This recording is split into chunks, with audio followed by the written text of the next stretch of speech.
Promise academy guys, आज हमारा last lecture है Indian equity non fund based के रिवीजन में। ऑलरेडी 3 लेक्चर्स अपलोडेड है। कॉन्सेप्ट 3 जो हमने लास्ट लेक्चर में स्टार्ट किया था, आज उसे हम कंप्लीट करेंगे। मैं सजेस्ट करूंगी कि अगर आपने वो वीडियो नहीं देखा है तो प्लीज उसे देख लेना, तब इसे देखना, तभी आपके लिए फायदा होगा। नहीं तो अगर आपने पहले भी रिविजन किया है तब देख सकते हो, ऐसा कोई दिक्कत नहीं है। तो हम स्टार्ट करते हैं। हमारा जो आज का टॉपिक है, जो स्टार्ट करना है, वो है नॉन एप्लीकेबिलिटी से। ठीक है, नॉन एप्लीकेबिलिटी क्या कहता है कि अगर हमने एम्प्लॉयज को इशू किया है शेयर इन कंप्लायंस विद सभी आईसीडीआर, तो share based employ benefits regulation applicable नहीं होंगे। The provisions pertaining to preferential allotment as specified in SEBI ICDR regulations 2018 shall not be applicable in case of a company issuing new shares in pursuance and compliance of these regulations। ठीक है, ऐसा कोई technical नहीं था इसमें। अब हमारे कुछ इंपॉर्टेंट डेफिनेशंस है जो हमें करने हैं। पहला तो कि अप्रिसिएशन, देखो हमने 5 तरह के जो प्रोविजंस है जिन पे एप्लीकेबल होगा, 5 तरह के एम्प्लॉय बेनिफिट स्कीम्स है, वो कौन कौन से थे, एक बार हम नाम रिवाइज कर लेते हैं। पहला था ESOP, employee stock option plan या स्कीम आप कह सकते हो, ESOP या ISOS। दूसरा था employee stock purchase scheme, ESPS। Third है SARS, that is stock appreciation rights scheme. Fourth one is general employee benefits scheme and the fifth one is retirement benefit scheme. ये 5 schemes हमने बस उनका जिक्र किया था लास्ट लेक्चर्स में, लेकिन अब हम समझेंगे कि वो आखिर उसमें आते क्या है, उनका मतलब क्या है, नाम का मतलब क्या है, उनमें क्या चीज कवर होंगे। तो आपके सामने है डेफिनेशंस। इसमें है पहला पॉइंट ही है अप्रिसिएशन। अप्रिसिएशन का मतलब क्या लिखा हुआ है, पहले वो पढ़ लेते हैं। Appreciation means the difference between the market price of the shares of the company on the date of exercise of stock appreciation right, that is SAR, or vesting of SAR as the case may be, and the SAR price। ठीक है,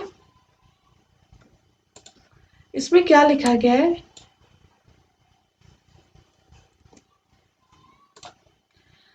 appreciation. देखो appreciation, stock appreciation अब पढ़ेंगे, stock appreciation right scheme क्या है हम पढ़ेंगे। पहले हम समझेंगे कि अप्रिसिएशन का मतलब क्या होता है। अप्रिसिएशन इन जनरल टर्म्स क्या होगा कि इंक्रीज होता है वैल्यू। फॉर एग्जाम्पल लैंड, तो लैंड ऐसा एसेट है जो कभी डिप्रिसिएट नहीं करता, वो हमेशा अप्रिशिएट करता है। ठीक है, तो बिल्कुल उसी तरीके से अप्रिसिएशन का मतलब इस प्रोविजंस में, इस रेगुलेशंस में क्या होंगे। अप्रिसिएशन का मतलब होगा जो market price of share of the given company है, मतलब हमारा कंपनी है XYZ कंपनी, XYZ लिमिटेड, उसका मार्केट प्राइस है समझो 10 रुपए। ठीक है, अब है और क्या कहता है कि on the date of exercise के डेट पे हमारा 10 रुपए है।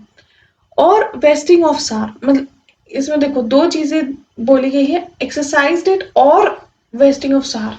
ठीक है, इसमें 2 में से आप एक ले लो, उसका मार्केट प्राइस ले लो, और किसके, देखो ये तो हमारा एक फैक्टर हो गया, सब्ट्रैक्ट करेंगे तो हमें 2 फैक्टर्स चाहिए, तो दूसरा फैक्टर है सार प्राइस। जो इस स्कीम के अकॉर्डिंग प्राइस हम देने का हम एम्प्लॉयज को प्रॉमिस करते हैं कि हम इस प्राइस पे आपको देंगे, तो उसे हम कहेंगे सार price, that is stock appreciation rights price. तो हमारा ये जो डिफरेंस होगा उसको हम कहेंगे अप्रिसिएशन। और ये जनरली आप अगर सीए भी कर रहे हो साथ में, तो आप सीए फाइनल में पढ़ोगे, स्टॉक इंड में एम्प्लॉय बेनिफिट्स की अकाउंटिंग आप पढ़ोगे, उसमें आप ये जरूर जिक्र आता है इसके बारे में, आप उसके पूरी अकाउंटिंग ट्रीटमेंट करोगे कि अप्रिसिएशन क्या होता है, स्टॉक अप्रिसिएशन राइट्स क्या होते हैं। अगर आप नहीं कर रहे, आप सिर्फ सीएस कर रहे हो, तब भी कोई दिक्कत नहीं है। हमारे सिलेबस में है अप्रिसिएशन क्या होता है, तो हमने देख लिया अप्रिसिएशन क्या होता है। एक बार फिर देख लेते हैं। Share price of the company on the date of exercise of option, समझो 10 रुपए, या vesting of right, vesting of SAR मतलब 12 रुपए।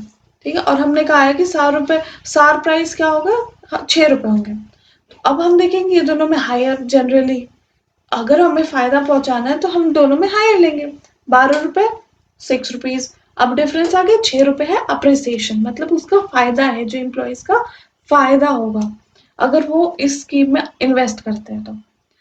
दूसरा ऑप्शन है एम्प्लॉय स्टॉक ऑप्शन स्कीम, इसका डेफिनेशन देख लो आप, means a scheme which under which a company grants employee stock option directly और थ्रू अ ट्रस्ट। ये डेफिनेशन मुझे कभी कभी उसकी तरह लगती है कि पब्लिक कंपनी क्या है, प्राइवेट कंपनी जो नहीं है, जो और प्राइवेट कंपनी क्या है जो पब्लिक नहीं है। You can't do anything about this. Employee stock purchase scheme means a scheme under which a company offers shares to employees। ठीक है, इसमें कुछ बातें हो रही है, शेयर्स देते हैं, नई बात है, चलो हमें तो पता ही नहीं था अब तक। ठीक है, as part of public issue और अदरवाइज, मतलब पब्लिक इशू करो या बिना पब्लिक इशू के भी, और थ्रू अ ट्रस्ट। देखो ट्रस्ट का जिक्र इसमें भी आया था, ट्रस्ट का जिक्र इसमें भी आएगा, और आगे इस डेफिनेशंस के बाद ट्रस्ट के बारे में हम डिस्कस करेंगे। Where the trust may undertake secondary acquisition for the purposes of the scheme। इसके बाद इस डेफिनेशन को कंप्लीट कर लेते हैं, उसके बाद ट्रस्ट, सेकेंडरी एक्विजिशन, सब चीज का जिक्र होगा। ये हो गया, आगे बढ़ते हैं।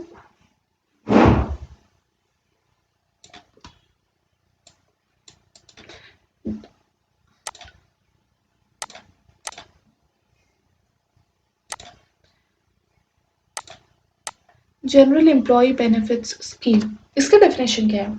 Means a scheme of a company framed in accordance with these regulations dealing in shares of the company। नई बात, बार बार देखो नई बात बताई जा रही है हमें, शेयर्स के शेयर्स में डीलिंग हो रही है। ठीक है, कोई बात नहीं, चलो हम समझ गए शेयर्स में हो रही है। और the shares of A listed holding company, ये नई बात बताई हमें, या तो हमारी कंपनी नहीं तो होल्डिंग कंपनी जो कि लिस्टेड है।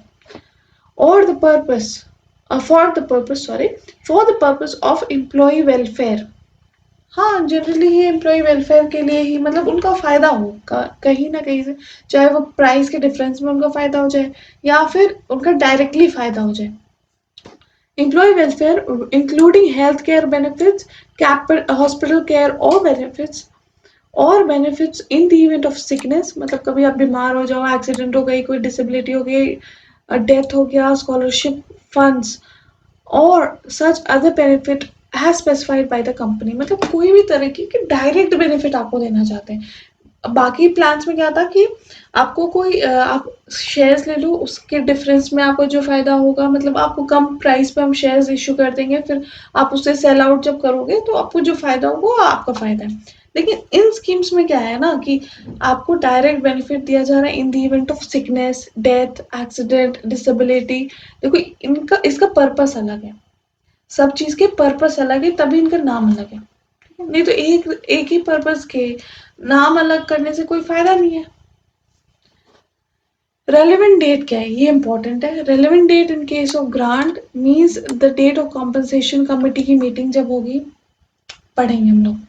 In the event, in the case of exercise, the date on which the notice of exercise is given to the company or to the trust of the employee by the employee। मतलब कि exercise का मतलब है कि हम उस चीज को एक्सरसाइज करना चाहते हैं, हम, मेरा वो राइट है, हम उसे यूज करना चाहते हैं। ठीक है, सिंपल टर्म्स में। अब हमारा फिफ्थ जो पार्ट था, रिटायरमेंट बेनिफिट क्या होते हैं, रिटायरमेंट बेनिफिट स्कीम क्या होती है। ठीक है, means scheme of the company, company की स्कीम। देखो कभी भी डेफिनेशन आप जब पढ़ते हो ना, तो आप ये चीजों का ध्यान दिया करो कि ये वही चीज क्यों रिपीट किया गया है, स्कीम ऑफ अ कंपनी। इसका मतलब ये है कि होल्डिंग और सब्सिडी को इंक्लूड नहीं किया गया है, क्योंकि हमारे पिछले वाले डेफिनेशन में था लिस्टेड होल्डिंग के भी हम इंक्लूड किया जा सकता है शायद। इसमें क्या है कि only by the company, scheme of the company, framed in accordance with these regulations। ठीक है, ये regulations के according dealing in shares of the company or the shares of the listed company। Scheme company की होगी लेकिन shares किसी के भी हो सकता है, मतलब listed holding or the company for providing retirement benefits to employees subject to compliance with existing rules and regulations as applicable under the relevant laws relevant to the retirement benefits in India। ये scheme का main M है कि आप जब retire कर जाते हो, जब सर्विसेज आप दे देती हो कंपनी की, मतलब आपको आप इन सर्विस नहीं रहे कंपनी की, तो उसको उसके बाद आपको जो बेनिफिट्स दी जाती है, फॉर एग्जांपल जैसा जिस जो सेम एम का होता है, प्रोविडेंट फंड टाइप के जो फंड्स होते हैं, पेंशन फंड वो आपको एक कंसिस्टेंटली मनी देता है, सम ऑफ मनी देता है, जिससे आप आफ्टर रिटायरमेंट अपने खर्चे चला सकते हो। बिल्कुल उसी एम की तरह है इसका भी एम, कि रिटायरमेंट बेनिफिट्स की शेयर्स को इंक्लूड करते हैं, जो शेयर्स के डिफरेंसेस आएंगे अमाउंट में, उससे जो आपको जो भी फायदा उस कंपनी मतलब उस स्कीम में आएगा ना, उसका उस स्कीम का फायदा आपको आपके एम्प्लॉयज को दिया जाएगा जो रिटायर हो जाते हैं। ठीक है, और schemes issued in existence in compliance with existing rules regulations, जो कि हमारे दी गई है, कंपनीज एक्ट भी इंक्लूड करेंगे, सेबी के रेगुलेशंस इंक्लूड करेंगे। स्टॉक अप्रिसिएशन राइट्स, फाइनली हमारा स्टॉक अप्रिसिएशन राइट्स आ गया, ये हो गया हमारा स्टॉक अप्रिसिएशन राइट्स पढ़ेंगे। Means a right given to a SAR guarantee, guarantee मतलब grantee, sorry it's not guarantee, it's grantee, SAR grantee जिसको वो राइट मिला हुआ है, entitling him to receive appreciation for a specified number of shares of the company where the settlement of such appreciation may be made by way of cash payment or shares of the company। सार basically वो scheme होता है ना जिसमें एक तो appreciate करते हैं आपके जो शेयर्स का वैल्यू, और ये दो तरीके से सेटल किया जाता है, या तो कैश सेटल या इक्विटी सेटल। कैश सेटल में कि आपको पैसे दी जाते हैं, और जो इक्विटी सेटल होता है उसमें आपको इक्विटी दी जाती है, जो कि नाम से ही बहुत क्लियर है। देखो नाम यहाँ लिखा हुआ है, and SAR settle by way of shares of the company shall be refer to, sorry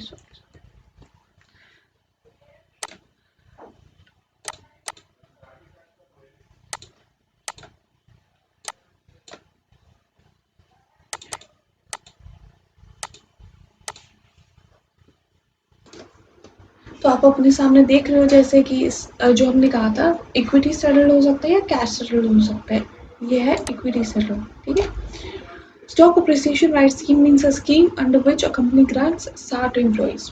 ठीक, कोई दिक्कत नहीं है, कोई टेक्निकल चीज नहीं है इसमें। अब आया हमारा chapter 2 that is relatively important, जो अब तक हमने पढ़ा। A company may implement schemes either directly or by setting up an irrevocable trust। ये चीज ध्यान देने वाली है। कंपनी चाहे तो या तो डायरेक्टली मतलब आप ये समझो कि एम्प्लॉय और कंपनी डायरेक्टली डील कर सकते हैं, या फिर बीच में एक इररिवोकेबल ट्रस्ट हम क्रिएट कर सकते हैं, जिस जो उस स्कीम को मैनेज करेगी, देखेगी कि वो कंप्लाई कर रही है कि नहीं स्कीम के जो टर्म्स एंड कंडीशंस है, और एम्प्लॉयज़ के इंटरेस्ट का ख्याल रखेगी, और एम्प्लॉयज़ डायरेक्टली उस ट्रस्ट से डील कर सकते हैं instead of the company. However, if a scheme is to be implemented through a trust, the same has to be decided शुरू में ही on the date of taking approval from the shareholders. We have to decide and declare the same कि we are going to implement the scheme through our trust. For setting up the schemes, however, if the schemes involve secondary acquisition, ये चीज़ हमने बोला था कि बाद में पढ़ेंगे, आगे उसका time, secondary acquisition or gift or both, then it is mandatory for the company to implement such schemes through trust। Secondary acquisition आएगा।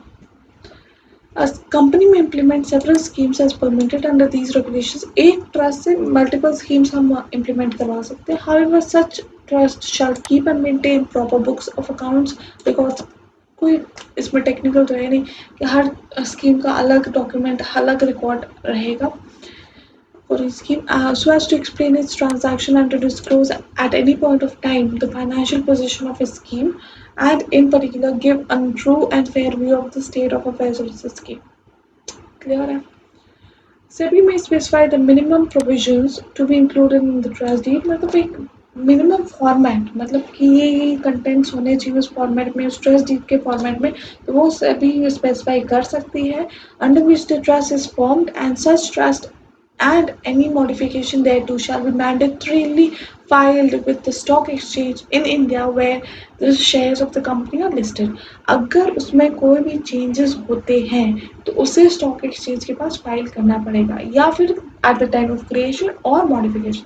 दो situations में, दो events में ये बहुत ही ज़रूरी है कि आप उस जो ट्रस्ट डीड है उसके जो भी मॉडिफिकेशन है या क्रिएशन, आप उसे स्टॉक एक्सचेंज के पास फाइल कर दो। अगर आपकी कंपनी लिस्टेड है। A person shall not be appointed as trustee। ये पॉइंट इम्पोर्टेंट है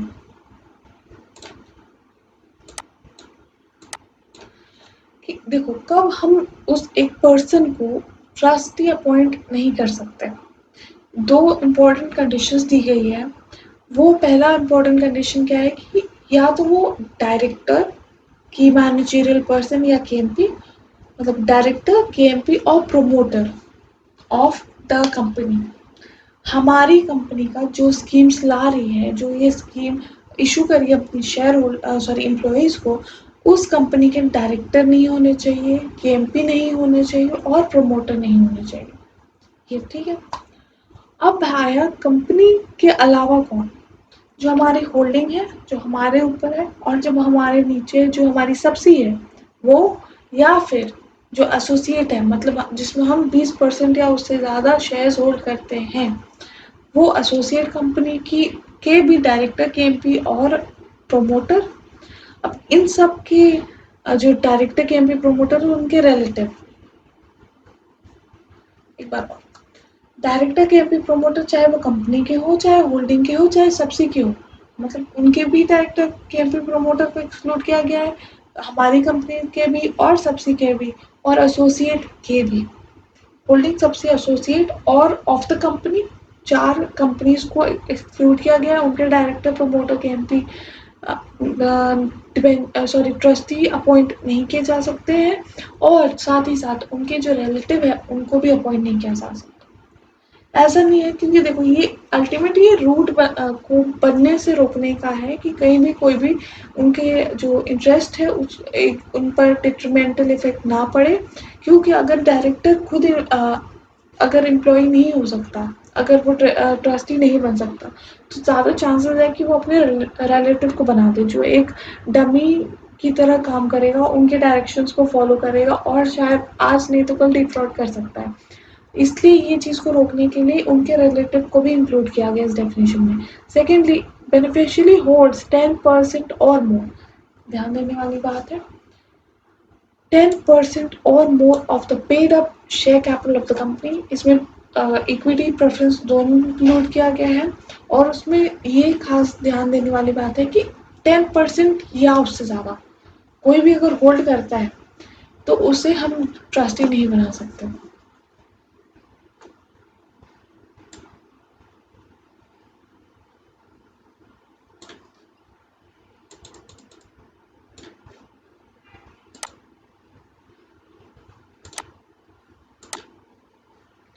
However, where an individual, देखो ये चीज़, ये देखो ये पहले 2 पॉइंट्स थे वो इम्पोर्टेंट है, उसका ये कंडीशन वो भी इम्पोर्टेंट है। जब अगर हम इंडिविजुअल को अपॉइंट करेंगे ना या ओबीसी को as a debenture trust sorry बार ट्रस्टी जहाँ भी आता है वो डिबेंचर आ जाता है सॉरी, जब भी ट्रस्टी अपॉइंट करेंगे तो वो कंपनीज एक्ट में एक however where individuals or OPC are defined as defined in companies act are appointed as trustee, वो मिनिमम 2 होने चाहिए। अगर इंडिविजुअल कर रहे हैं या फिर ओपीसी कर रहे हैं तो दो इंक्लूड किया जाएगा, चाहे वो कॉम्बिनेशन ही क्यों ना हो, 2 होने चाहिए। लेकिन जहाँ कंपनी है तो वहाँ सिंगल ट्रस्टी भी चलेगा। The trustee of the trustees of a trust which is governed under these regulations shall not vote, देखो वोट नहीं करेंगे जो शेयर्स उनके पास है। सेकेंडरी एक्विजिशन अब तक आप नहीं हमने डिस्कस किया था, सेकेंडरी एक्विजिशन डिस्कस कर लेते हैं।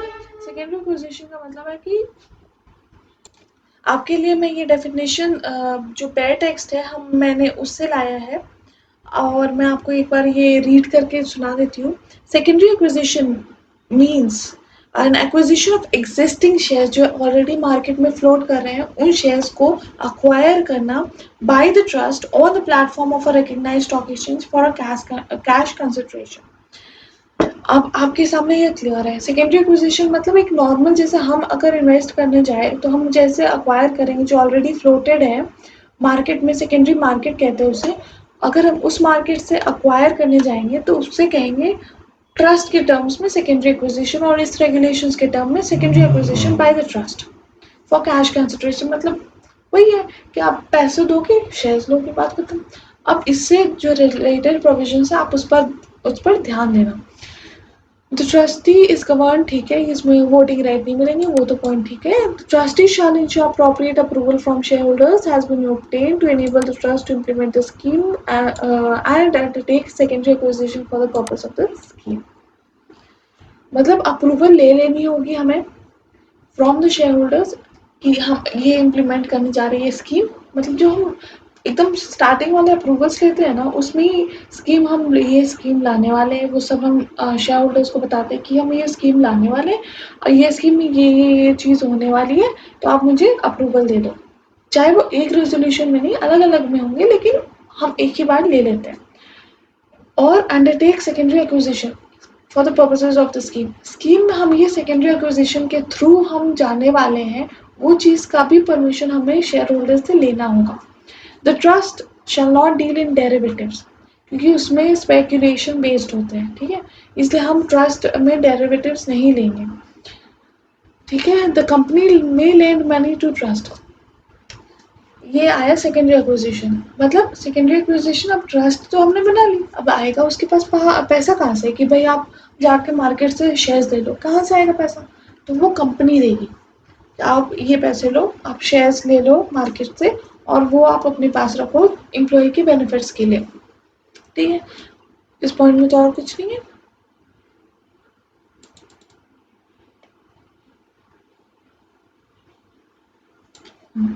For the purposes of disclosure to the stock exchange, the shareholding of this trust shall be shown in non-promoter non-public shareholding।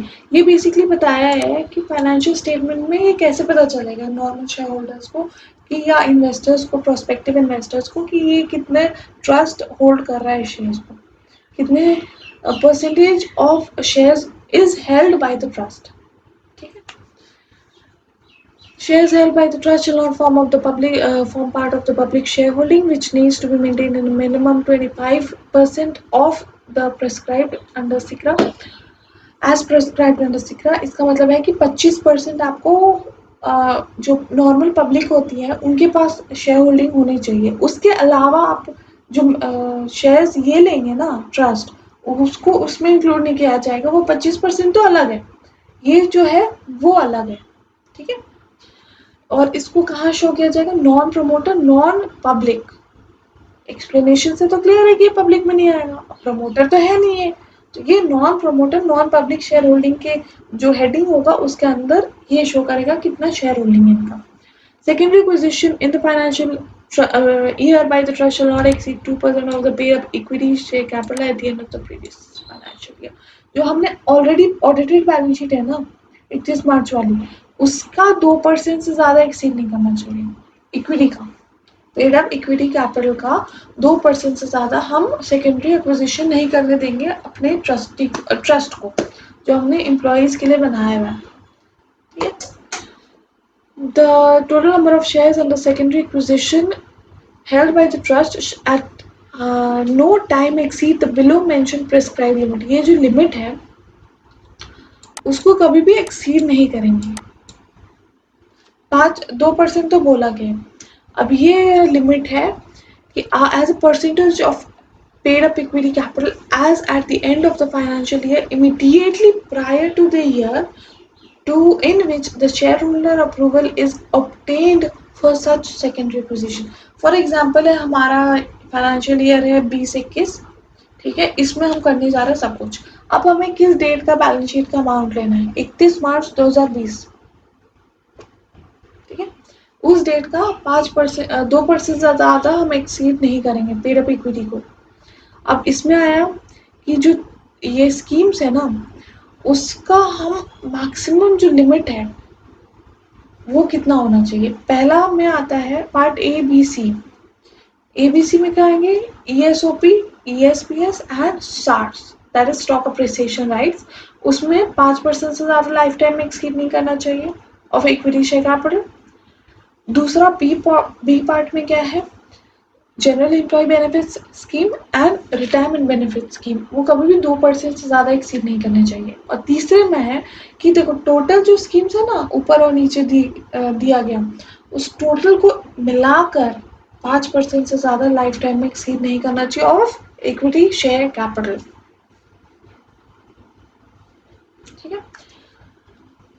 और आप सोच रहे होगे 2 लिमिट कैसे, कि एक तो 2% है, एक तो ये 5% की आप बात कर रहे हो। आप ध्यान से पढ़ो, सेकेंडरी एक्विजिशन मतलब आप इस साल में सेकेंडरी एक्विजिशन के नाम पर 2% से ज़्यादा अक्वायर नहीं कर सकते। और ये है लाइफ टाइम की बात की गई है कि आपका अगर पहले से भी चला आ रहा है ना ये स्कीम, तो आप इतना 5% से ज़्यादा 2% से ज़्यादा नहीं रख सकते। आई होप आपको समझ आ रहा होगा। अगर आपको बाई चांस फिर भी डाउट है तो प्लीज़ मुझे कांटेक्ट करो। मेरा नंबर है 9801937630। ठीक है, अगर आप कोई भी स्टडी रिलेटेड डाउट्स है please feel free to contact. लेकिन अगर तुरंत आपको रिप्लाई नहीं मिलेगा प्लीज़ आप पैनिक मत करना, 1-2 दिन का टाइम देना, मैं ज़रूर रिप्लाई करूँगी आपको। ठीक है, तो लेट्स कंटिन्यू। पॉइंट 12 है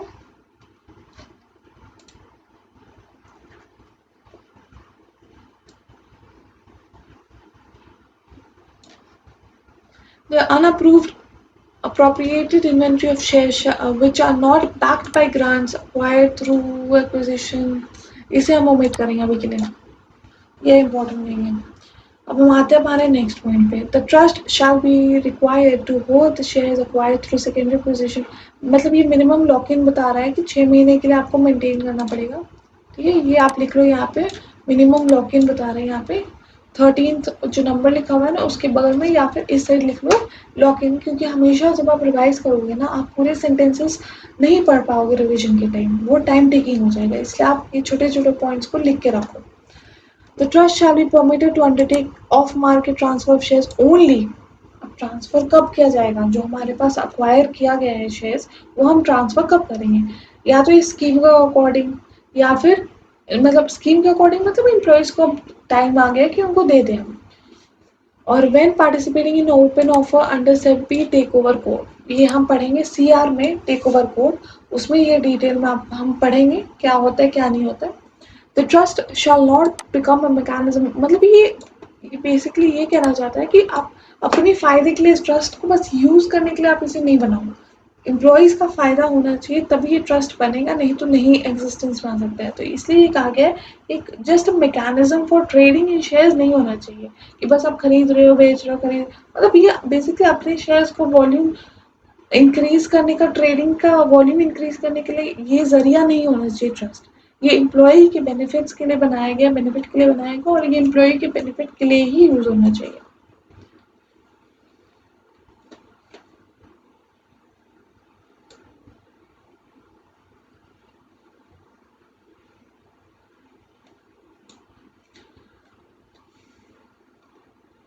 ये कुछ इम्पोर्टेंट पॉइंट्स है। ठीक है, ट्रस्ट इन केसेस पर ट्रस्ट ट्रेड नहीं करेगी, इन केसेस पे ट्रेड नहीं करेगी जनरली, कि ट्रेडिंग का मैकेनिज्म नहीं होना चाहिए। लेकिन जो ये गिवन केसेस है ना कुछ, उन पर हम ट्रेड करना अलाउ कर सकते हैं ट्रस्ट को। क्या है, मैं आपको ऊपर ऊपर बोलूंगी, आप उसे मैच कर लेना जब आपको ठीक लगे, या वीडियो पॉज करके मैच कर लेना। पहला है वाइंडिंग अप, सबसे इजी। अगर वाइंडिंग अप कर रहे हैं तो हम ट्रेड कर सकते हैं। फिर repayment of loan, repayment of किसका लोन, कंपनी का लोन जो हमने हमें दिया गया था ना कंपनी ने कि आप अक्वायर कर लो, तो उस लोन को रीपे करने के लिए हम ये सेल ऑफ कर सकते हैं, ट्रेड कर सकते हैं। फिर पार्टिसिपेशन बायबैक ऑफर, ये हम टेक ओवर में पढ़ेंगे सीआर में। फिर है इन केस ऑफ एनी इमरजेंसी, कोई भी एक इमरजेंसी आ गई, ये बेसिकली कंडीशन आएगा जनरल बेनिफिट स्कीम में, जहाँ हेल्थ केयर आया था ना बिल्कुल वहीं पे आएगा कि कोई इमरजेंसी आ गई, हेल्थ में इमरजेंसी आ गई और आपको तुरंत कैश चाहिए, लिक्विडेट करना है, तो आप क्या करोगे, उसे ट्रेड करोगे, सेल ऑफ करोगे और उस पैसे को रियलाइज करके आगे फॉरवर्ड कर दोगे। फिर है वेस्टिंग और एक्सरसाइज, मतलब वो आपका टाइम आ गया है as per the conditions of the scheme, तो आप उसे एम्प्लॉयज़ को दे दोगे। और फर्स्ट पॉइंट जो आपके मैंने वो नीचे से स्टार्ट किया था, तो ये फर्स्ट पॉइंट है cashless exercise of options under the scheme as prescribed in these regulations. अगर आपने कैशलेस एक्सरसाइज किया है ना तो आप ये कर सकते हो।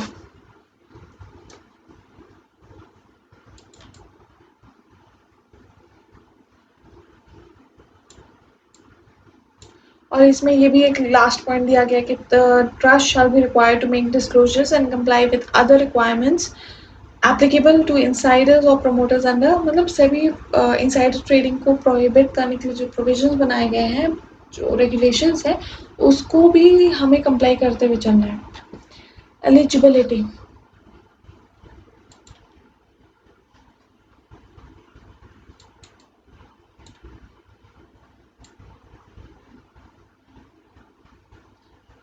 ये वीडियो भी अराउंड 30-35 मिनट्स का हो गया है, तो हम इसे यही पॉज करेंगे। और आई एम सॉरी, एक और लेक्चर हमें लेना पड़ेगा। मैंने प्लान किया था कि इसे जल्दी कंप्लीट कर लो, लेकिन टाइम लग गया। तो we'll complete the rest of the portion in the upcoming lecture.